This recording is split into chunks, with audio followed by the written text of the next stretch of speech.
Hi everyone, Gene here. Welcome to the Tapping Q&A podcast, where every single week we answer the most common and uncommon questions about tapping so you can eliminate self-sabotage and take the actions that you want to every single day.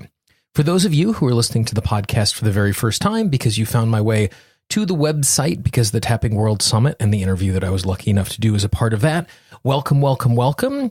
You are actually joining us on a rather auspicious episode. The intro is going to be a little longer because of that fact.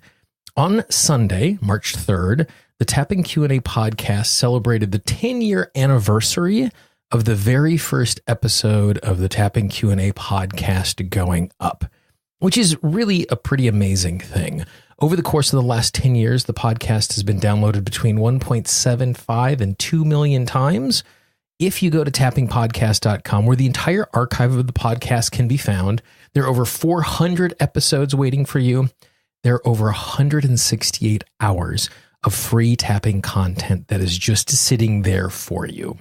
What that means is that if you listen to the podcast nonstop without sleeping, you could listen to the entire archive in a little bit more than 7 days. Now, I'm not recommending that you do that. I'm just saying it is available there. Because it is the 10th anniversary of the podcast, I'm going to ask you to do 3 things as a way of supporting the podcast. The first thing I'd like you to do is I would like you to tell 3 friends about the podcast. Don't spam your inbox. Don't send it to everybody in the world. But if you know 3 people who would appreciate the podcast, please send them a note, show them how to subscribe to a podcast. If you need to wrestle their phone away from them and subscribe to the podcast for them, I'm not going to stop you from doing that. The way that podcasts grow and the fastest way for someone to find a new piece of audio content is because of the recommendation of a friend. And so the most valuable way that this podcast can continue to grow is by sharing it. And I'm not saying that for some vanity reason. I would like to be in a circumstance where I double the number of downloads of the podcast over the course of the next year, but that's mostly because I truly believe in the power of tapping. And if more people are tapping and more people are using these amazing interviews from awesome practitioners who are giving their time to be a part of this, then the world is going to be a healthier place, which means it's going to be a better place for all of us. So if you become an agent of change in someone else's life and share an amazing tool with them, not only are you helping someone you love, you're helping all of us, because each time someone heals, there's a rippling effect that impacts all of us. So do me a favor, as a way of appreciating the work that we've put into the podcast, tell 3 friends and encourage them to subscribe. The second thing I want you to do is I want you to take advantage of that amazing archive. Even if you have listened to every single episode of the podcast and you go all the way back to the beginning, there is still opportunities for us to continue to learn. You know, it's like an old book or an old movie that you go back to that you keep getting something out of each time you go back to it. Old episodes of the podcast contain pieces of wisdom that you need to hear today that when you heard them on the first pass, they didn't land because you were at a different point in your life. So the second thing I would like you to do to help celebrate our 10-year anniversary is I want you to pick 7 podcasts, and over the course of the next 7 days, I want you to listen deliberately to one of those 7 podcasts and work through that little list. So look at the over 400 episodes and figure out the 7 topics that make the most sense and resonate with you. If you do decide to do that, let me know. Gene, Gene at tappingqa.com. I'd love to hear what your mini playlist is for this week to continue the transformation. The third thing that I would ask you to do is I would ask you to support the podcast in a financial way. Now, there are 2 ways that you can do this. You can make a one-time contribution by going to tappingqa.com/tip. That's TIP, and you can find the tip jar, or by going to tappingqa.com/support, where you can become a monthly supporter of the podcast, where you can get lots of amazing gifts like customized tap-along audios, bonus podcasts, an opportunity to work with one-on-one with me at a discounted rate. But I don't want you to just support the podcast because there are amazing bonuses. For the podcast to have been created over the course of the last 10 years, I have invested over 800 hours of my time creating the podcast. So to put that in different terms, in a 40-hour work week, I have spent 10 months offering free of charge this podcast so that you have the opportunity to use and be transformed by it. In addition to the amount of time that I'm spending in it, there are also material costs, the costs of the software that I use to edit stuff, upgrading the hardware that I use to record it so it sounds better and it's easier for you to use, paying for my editor to make sure show notes are cleaned up and they look pretty, making sure those emails are nice and clean and easy to read. All of that costs time and money. And so if you find something in your life that is valuable to you, supporting it is a way of, one, demonstrating to the people who are creating that stuff that it's really important, and two, it's a way for you to up the commitment and the investment so that you make sure that you take advantage of that thing that is there. Creating some content on a model where I'm giving it away for free and hoping people support it is a dicey proposition, because I know most people aren't going to do that. And if you're in a situation where you can't contribute, that's perfectly fine. Please keep downloading. Please keep tapping along. Please keep learning. But for those of you who are in a situation where you've gotten a lot out of the podcast and you want to demonstrate what that value is, again, two ways: tappingqa.com/tip if you want to make a one-time contribution, or tappingqa.com/support, where you can become a monthly supporter of the podcast, where you get access to lots of amazing things like extra bonus podcasts. You will never behave consistently in a manner that is inconsistent with how you view yourself. This is Gene Monteristilling. Welcome to the Tapping Q&A podcast, recorded live to tape from Williamsburg in Brooklyn. This is episode 353, originally aired March 6th, 2019. Hi, everyone. I hope this finds you well wherever you are and whatever time of day you're getting a chance to listen to this. Thanks for spending some time with me today. Today, I have a conversation with my buddy Brad Yates. I think Brad is the person who has appeared on the podcast as a guest the most times, and that's just because Brad has such amazing, interesting things to share. And oftentimes, when I have a guest on the show, I'll ask them because they have a particular topic or a particular expertise. Brad is someone who I'm just in sync with, that when we jump on the phone to do the interview, I always ask him the question, hey, what's interesting in your life right now? What's the thing at the front of your mind? What's the thing that's really fascinating you right now? And you'll actually hear the beginning of that conversation at the beginning of the interview that I asked Brad what he was thinking about. He started giving the answer, and I'm like, great, we're already in the interview. Let's just keep going. This is perfect. And what we're talking about today is the way our identity impacts our ability for transformation. That we can't just name the transformation we want, but we have to be able to see ourselves as the type of person who can experience that transformation and own that sort of transformation. And so over the course of the conversation, what Brad and I identify are 4 simple things that you can do to actually change the way you see yourself, which will create the space and the capacity for you to have that transformation. Before we jump into the interview, I want to spend a special thank you. Over the last couple of episodes, we've been thanking people by country who have been listening to the podcast. This week, I want to spend a special thank you to the folks who have downloaded the podcast in Switzerland, in Spain, in the Netherlands, in France, and in Bulgaria. I always am just amazed when I look at the list of all of the countries where people are downloading stuff from. So if you are in one of those 5 countries, know this week that I have special appreciation for you. As I mentioned at the top of the show, you have an opportunity to support the Tapping Q&A podcast by going to tappingqa.com/support. If you are one of those supporters, if you look in the special supporters only podcast feed, you will see a bonus conversation that I had with Brad after we concluded this interview. Brad and I had a longer conversation, and it actually turned into an extension of this conversation where we moved from identity to sacred contracts that we make with ourselves and others and how those prevent transformation. If you'd like to have access to that, just go to tappingqa.com/support. And as always, every single month, 10% of the contributions to the podcast are actually sent over to Kiva. Kiva is a microloan organization that supports small business owners all over the world. This month, we are supporting a woman in Palestine by the name of Instar. Unfortunately, I don't know how to pronounce it properly, but that's what it is. She's a widow. She's a mother of one. She owns a corner store, and that's how she supports herself and her young son.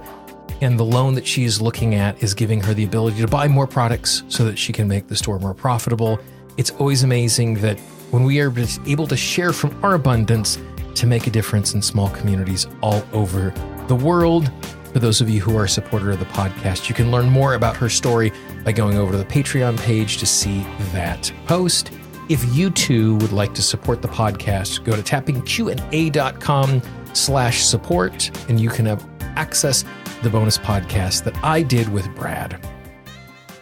So without further ado, here is my conversation with Brad Yates on how our identity and how we see ourselves is an obstacle to our ability to transform and have healing.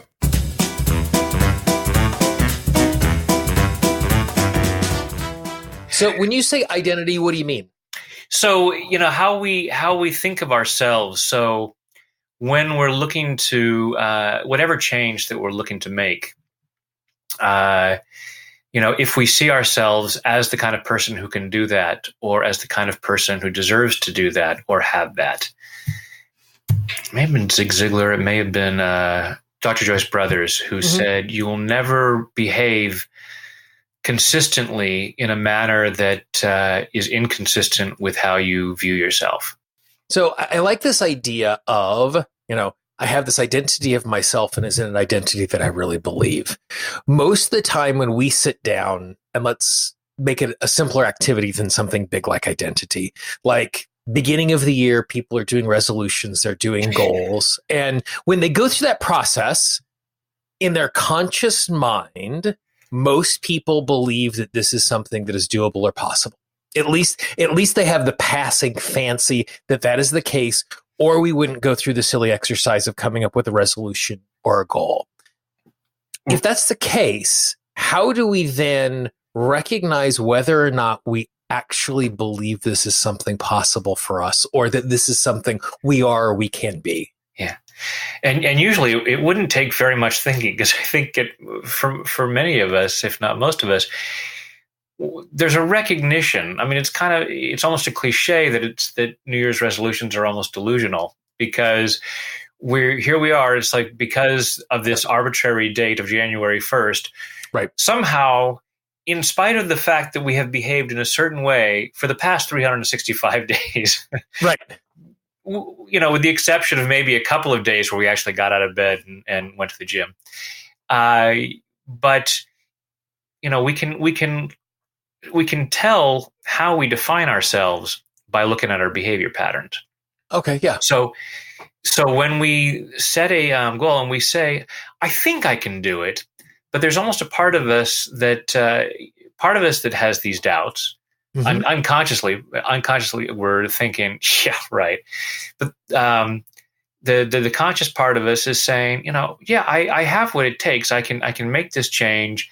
I want to make this change. I probably don't have a real plan for it. And if we don't have a plan for it, that has a lot to do with the fact that we don't really believe it's going to happen. It's like, I'm making the New Year's resolution because I'm supposed to. Right. But, I'm not going to put a lot of time into figuring out how I'm going to do it, because, I figure that within a few days I'll have abandoned it and said, you know what, I'm fine the way I am. And it's not because we're bad or stupid or lazy. It's just that we have a mindset, and part of us is looking at it. So when we say, I'm going to go to the gym, I'm now going to be a fit, healthy, athletic person who goes to the gym at least 3 days a week. And part of our mind goes, okay, that sounds good. So let's look at our past behavior. Oh, let's see. We went to the gym once in the last 3 months. We're not really that kind of person who's going to do it 3 days a week. So, hey, great to think about it, but let's not get our hopes up. Wait, and it's really interesting in just that off the top of your head example you gave, you actually gave two types of goals in the same statement. You gave a process goal and you gave an outcome goal. I am a fit, healthy person, and I'm a person that goes to the gym 3 times a week. And those aren't actually the same thing.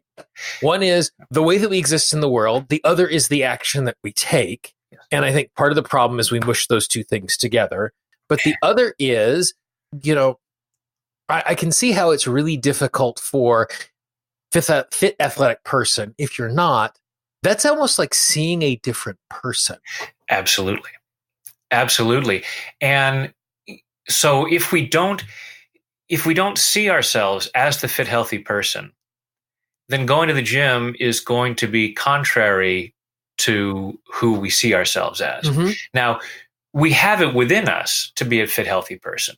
Right. Unless somebody is, obviously physically disabled in such a way that they can't do that. Right. We have the potential within us. It's just our beliefs. But when we say, I'm a fit, healthy person, our mind looks at the past and goes, I don't find the evidence for that. So we can't really believe it. And that's one of these places where tapping comes in, because when we say, I'm a fit, healthy person, just like any affirmation, this is why tapping is so beneficial with affirmations, the negative evidence is what comes up unconsciously. And the unconscious mind is a whole lot stronger than the conscious mind. So right. 10% of my mind is saying, I'm a fit, healthy person. And 90% is saying, who are you kidding, you couch potato? And so when it comes time to go to the gym, I'm trying to do something that doesn't feel natural. I'm trying to, paddle upstream. If I can allow myself to take on the identity of a fit, healthy person who has just been off their game for a while, then I can say, oh, well, of course I'm going to go to the gym because that's what fit, healthy people do. And it's no longer a fight. It's just what I do. When we look at our normal behavior, we can see, oh, well, that's how I define myself. If I am loving with the people in my life, I probably define myself as a loving person, as opposed to somebody who's sort of a misanthrope. But if I don't think of myself that way, then as a kind, loving person, then that's going to be obvious in how I work with people. So our identity, when we can establish that positive identity of who we'd like to be, of how we'd like to see ourselves, then the actions necessary. So you said there are two different goals there. There's the outcome, I'm a fit, healthy person. Then the process of going to the gym 3 times a week then becomes sort of second nature. So we just have to use the tapping to clear out all that stuff that comes up when I say, I'm a fit, healthy person, because we can clear that and go, oh, I have that within me. And we can start remembering times when, 2 years ago, I was in the best shape of my life. So that fit, healthy person is there inside of me. What went wrong? Maybe at some point I developed a reason why I shouldn't be fit and healthy.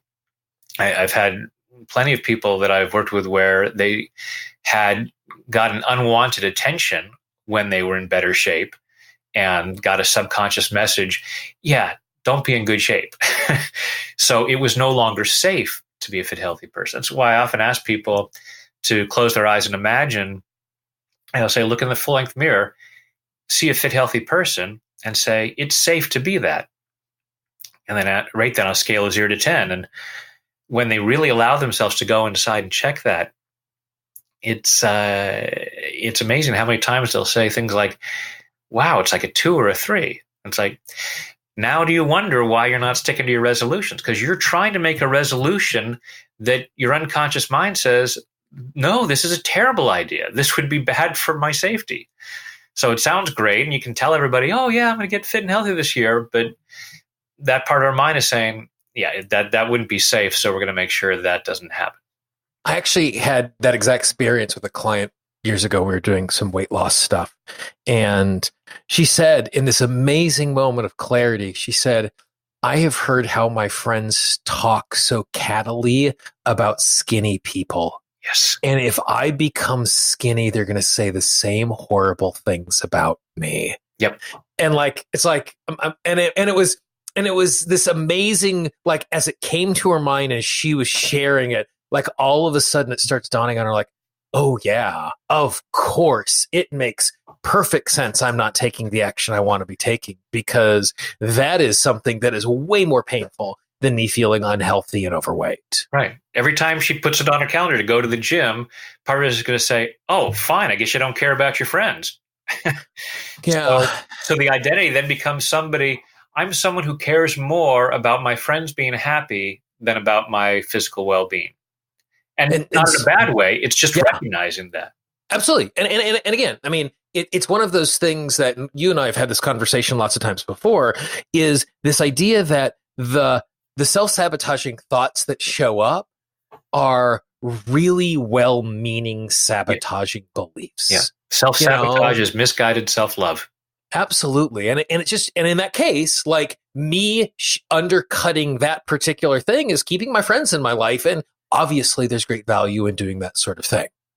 We have a huge need as human beings to have that acceptance by our tribe. Yeah. We don't want to be shunned. The unfortunate thing is then everybody, so you may have a group of 5 friends and all 5 of them are thinking, I want to be in better shape, but everybody else talks this way and I only fit in the group when I talk this way. And so we're keeping ourselves stuck as opposed to, so I always, when I'm doing workshops, I'll talk about the mud club. We've got a bunch of friends all standing in the mud. Right. And it's a club. We've got jackets. They're crappy jackets, but hey, it's right. At least we all belong in this way. Exactly. And if one of us tries to climb out onto dry land, everyone else is like, oh, well, who do you think you are? And we think it's noble to step back down into the mud. The thing is, it isn't, because what we're saying, if we do that, we're then saying to those other people, well, I could make this positive change, but you guys can't. And so I'm going to sacrifice what's possible for me because of what you guys are incapable of, as opposed to saying, hey, come on the dry land club. We've got better jackets. There's room for you guys up here too. And what makes that particular part so difficult, that when we, even if explicitly me and a group of people who I'm close with, we all make the statement that we want to make a particular change together, is that we're all moving at our own pace. And the relationships that we have evolve and change because they're co-creations of us growing and changing, and the people we have that relationship growing and changing. And it can be a really painful, difficult thing to be doing that sort of evolution and explicitly say we're doing it together, but it happening at a really different pace, which means that we don't connect with those people. And this is really something that's interesting, and we're seeing a lot more writing about this, is how difficult it is to make new friends in adulthood. Because the number of new people that we interact with is so different than when we're in school, and then we go away to university and we get new jobs. And because there's so much turnover in our life, we're constantly throwing around these new people. And in adulthood and in middle agehood, we meet so many fewer people.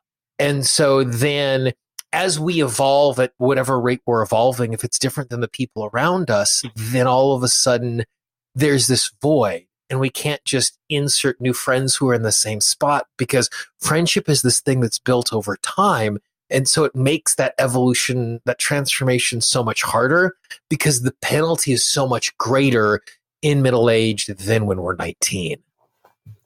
Yeah. Yeah. And it is that struggle. And so we cling to what we've got, and then we make sacrifices to ourselves in order to cling to those things. And we will adapt our identity to fit where that safe place is, with, what friends we have, mm-hmm. or whichever people we meet, and then think, I need to be part of this. Yeah. And sometimes we even make that choice consciously. Like there have been times in my life in which I have bypassed opportunities because I knew it would impact these other things. And even though I wanted this new thing, it wasn't worth losing certain things along the way. Right. Because I want to say that because sometimes I don't want to because sometimes we make decisions not to move forward because the net positive is not big enough for us to make that transformation. Sometimes being healthy and exercising and stuff like that is bad examples, but like maybe taking a new job, moving to a new city, doing a transformation that's much bigger, that the positive actually isn't there beyond the small thing. And it's okay for us to say no to that as long as it's conscious. What we have been talking about up to this point is not that.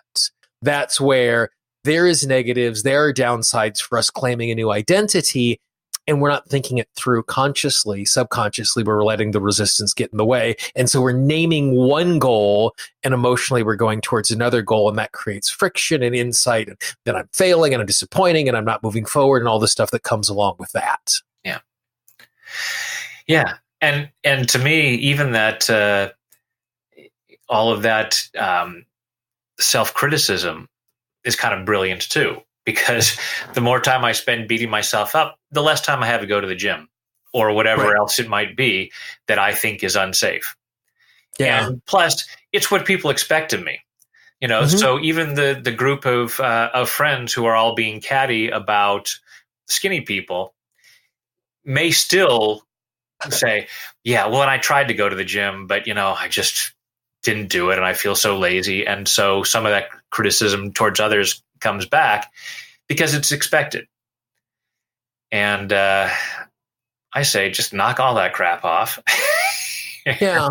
Figure out what's underlying that what is the fear. And like you said, yeah, sometimes we make those choices very consciously. It's like, I know this is what I want, and I'm going to have to make sacrifices because there's opportunity cost. I can't have everything. But it's when we're saying something consciously that we want, and just not getting there, and that just to me tends to be there's just something going on underneath where it doesn't feel safe to be that person who does this thing or has that thing. So to circle around and pull some of the threads out of here that we've seen so far. So the first thing we do is, if there is something that we would like to have that is significant in our life and we are not moving forward, is to start to ask the question about, is my identity of who I am truly congruent with this thing that I have stated as my goal? Inside of doing that, if we start tuning into it, and this comes down to this first piece that we hit on, people are always asking, do I tap on not positive phrases, or do I tap on negative phrases? And you hit the same thing that I say all the time is, if you say a positive phrase and there's a part of your subconscious self that resists that, the negative phrase will show up as well. So as long as you're tapping, you're getting both sides of the coin, and it works perfectly well. So pay attention to the negative self-talk that is showing up when we do that. I really love the idea when we're doing a new identity of remembering the times that we did something similar to that before. I really love that idea. And when we do that and when we turn into it, we can get all sorts of emotional charges from that. It can be an engaging, encouraging thing, or we might bump into these, I was successful for a short period of time and then I failed, therefore I don't want to step into this thing. And this whole new set of negative emotion goes, oh, this gives me an insight of that stuff that you said that we can kind of go in and tap on and clear out. Yeah. The third thing that we hit on there, and I really like, was the reason why it isn't safe for us to have this. The way that I phrase it when I'm talking to my clients is, I know you don't know the answer to this, but if you did know the answer to this, just trying to get their conscious mind out of the way. Old trick I learned from my hypnosis training. Yeah. If you didn't know the answer to this, like, what would go wrong if you were successful? Which is another way of asking the exact same question that you said. Does this feel safe for me? Right. And so it gives us two ways of approaching the exact same thing. A fourth thing, and I'd love to hear your thoughts on this that we didn't talk about, that I like to use sometimes, is I like to have my client imagine whatever this thing is as a suit.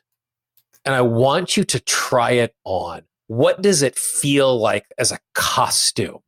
And it's really interesting to hear people talk about, it's too tight, it's too big, it doesn't fit right, it doesn't feel comfortable, but it's this kind of fun, playful way to kind of get them to tune in kinesthetically to be what it's like to be in that place and start tapping to see if things kind of come bubbling up as we do that. That's very cool. I may have to steal that. Please do. Go for it. generally start a session or a teleclass having the person imagining having, it's like put yourself in that situation. Yeah. What do you see? What's around you? Where are you living? Who's there? What do you see on your computer screen? What are the interactions? And trying to come up with all of those different, bring in the different senses. But I love the idea of it being a suit, because then it really brings it right onto the body. And I think what's really important to what you were just saying right there, where you're saying, like, let's get as much detail about what is going on, is that when we force ourselves to give it words and give it detail, then we start finding the resistances, the beliefs, the whatever that are kind of hiding on the edge. Yeah. Like forcing ourselves to give clarity to it gives us so much more information, because there's a difference between me saying, I want you to mention your second grade classroom, and me saying, I want you to remember your second grade classroom and where you sat and what did your desk look like and who sat around you and who was the teacher and where were the windows. And as I ask those questions in your mind, that picture gets clearer and clearer and clearer. And when I said, imagine your second grade classroom, you did a great job. You imagined it. But by asking specific questions about the detail, it came into sharper relief. And what you're doing by having them really imagining their life, having this new identity, achieving this new thing, is we're forcing our mind to paint in the details. Yes. And this is the place that we start knowing what's going on. Because one of the ways vagueness feels safe. Yeah, absolutely. To say, I'm gonna get fit and healthy this year.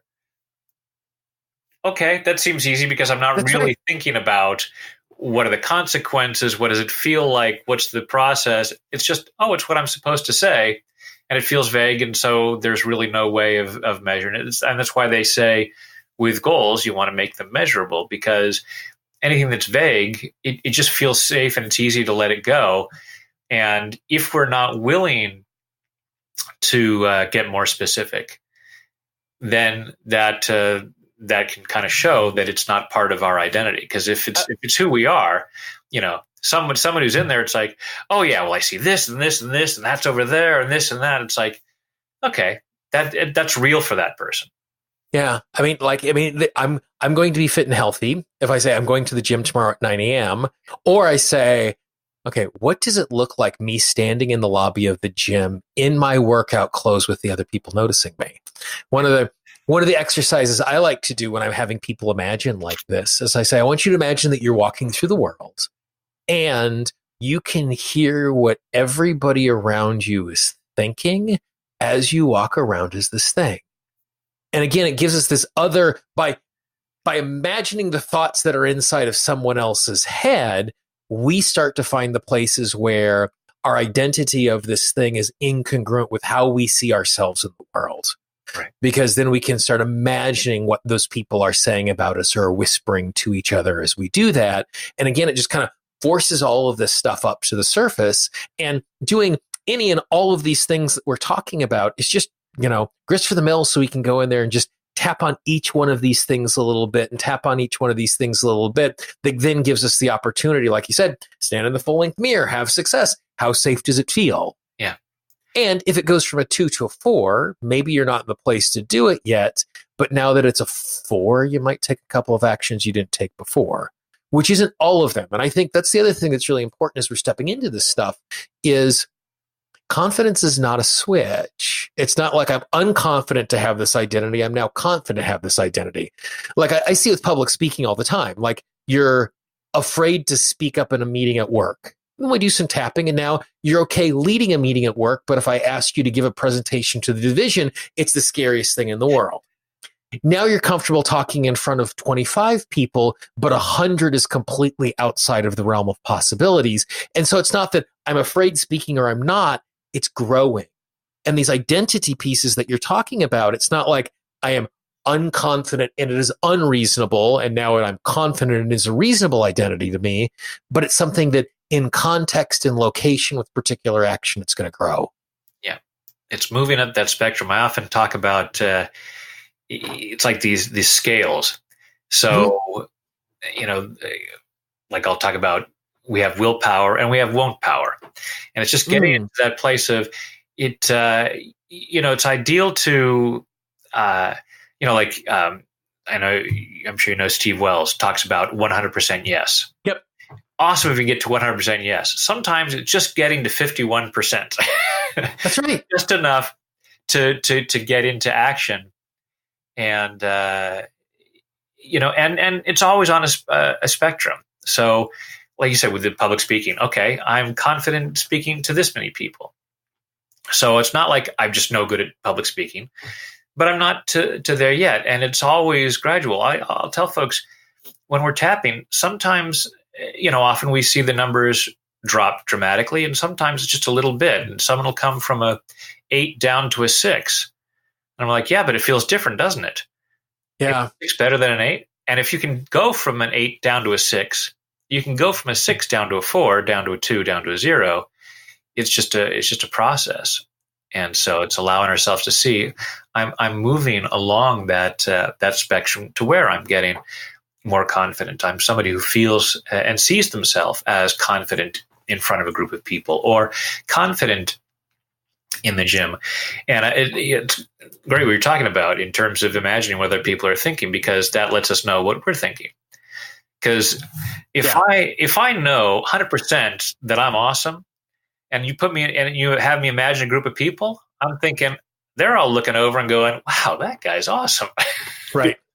Why wouldn't they think that? Yeah. And I think there are a couple things inside of there that are also really important to kind of highlight as we talk about this. One is this idea of, for me, it's an idea of momentum and entry. I originally found my way to tapping because of my social anxiety. And as I was investigating all of that, I realized that for me, being around other people was completely comfortable and was completely safe. What was dangerous was entry.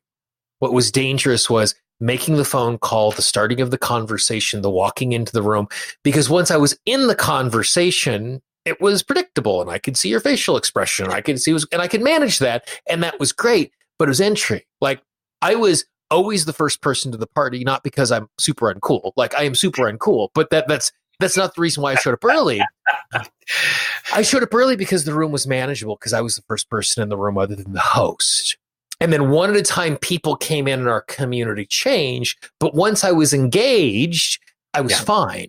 And oftentimes with these things that we struggle with and seeing ourselves doing, it's not even that we can't be it. For whatever reason, getting from where we are right now, stepping into that thing is the difficult thing.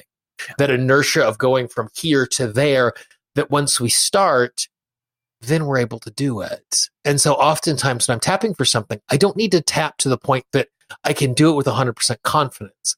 I just need to tap to the point where I can start the thing. And then once I'm in the middle of it, my natural instinct, my remembrance of doing it in the past, the parts of my self that are natural being in this place kick in.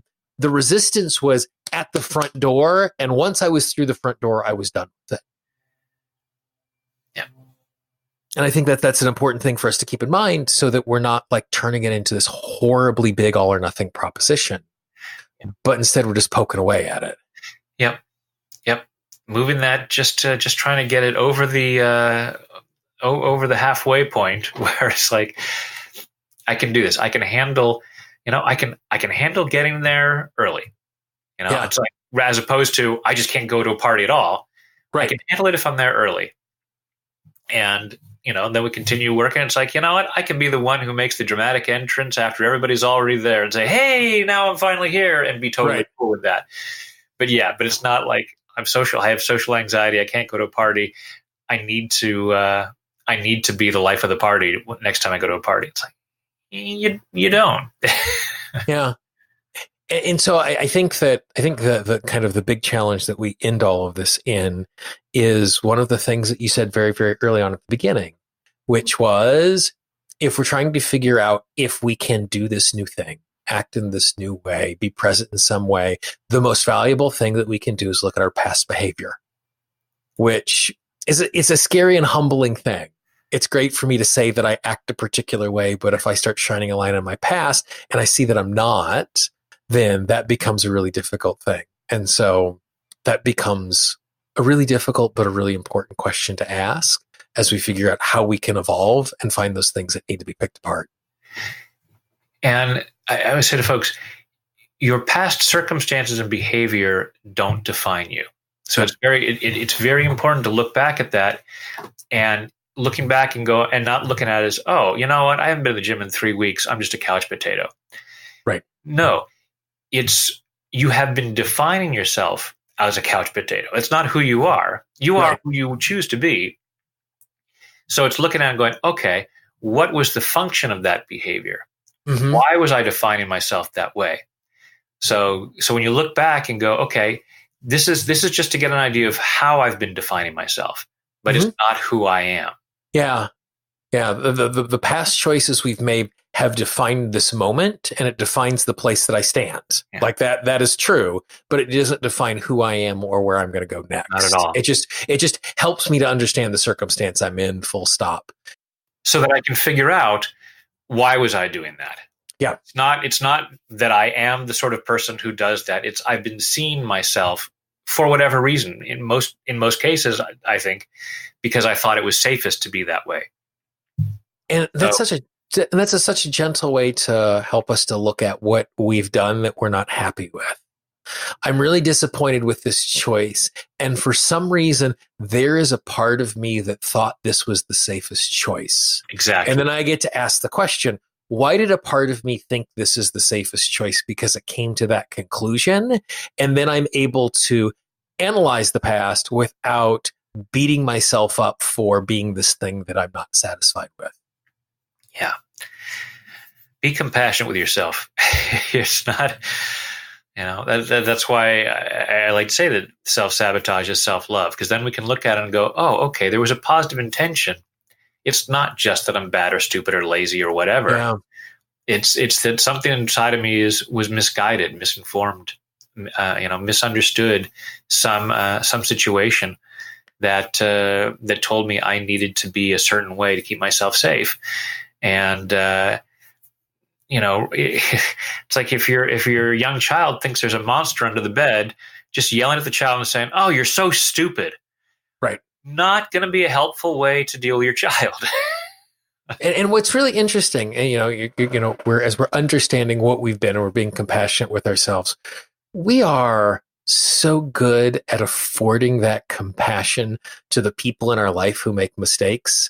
We're so good at recognizing the context and the circumstances. And there are even times in my life where I'm talking my friends out of beating themselves up and giving them reasons not to beat themselves up.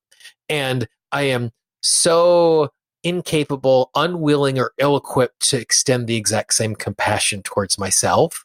And I do it all the time to the people around me. Well, it's always easier with other people. Because when we're being compassionate with other people, it feels noble.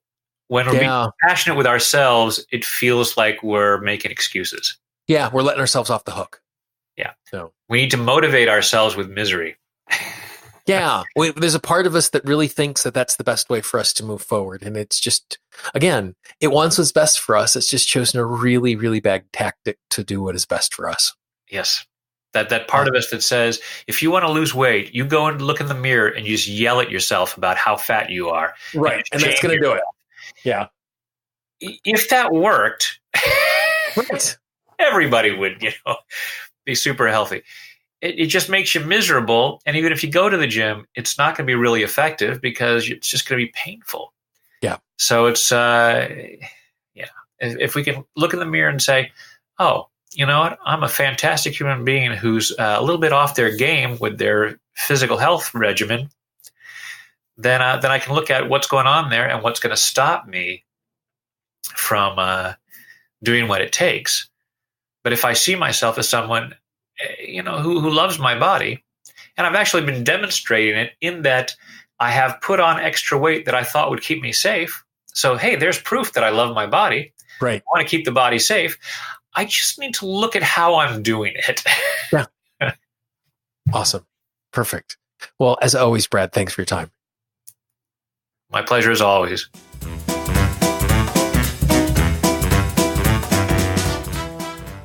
As always, I appreciate a great conversation with Brad Yates. He is one of my favorites, and I know from the feedback I hear from all of you, he is one of your favorites as well. If you're not familiar with Brad and his stuff and you would like more information on Brad, all you need to do is go to tappingpodcast.com, click on the link for episode 353. You'll find all of Brad's contact information, as well as if you go to the link for episode 353 down at the bottom below his bio, you will actually see every single time Brad has appeared on the podcast, so you can binge listen to all of those episodes. That might be the micro playlist that you choose to celebrate the 10th anniversary.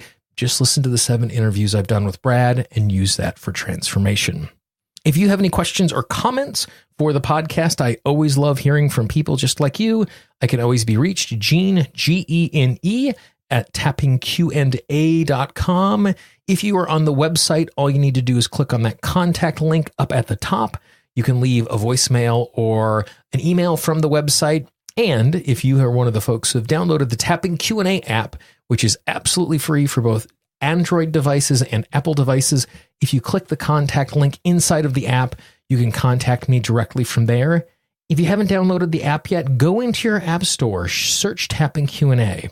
In addition to having access to every single one of the audios that appear on the website, you also have a number of tapping scripts right there inside of the app. So if there's an issue that you want to tap on, I think we're over 40 tapping scripts now. If you just go into the text area, you'll find one of those scripts and you can tap along to it without any earbuds. Just take a few moments and that can make a difference for you as well. Thank you once again for supporting the podcast. It has been an amazing 10-year journey. I hope that we're at this for 10 more years. The Tapping Q&A podcast, this is Gene Montrestelli. I hope you have a great day, and I will talk to you real soon. Bye-bye. The Tapping Q&A podcast is copyright Gene Montrestelli, Tapping Q&A 2016. All views expressed by guests are those of the guests and not necessarily of Gene Montrestelli or Tapping Q&A.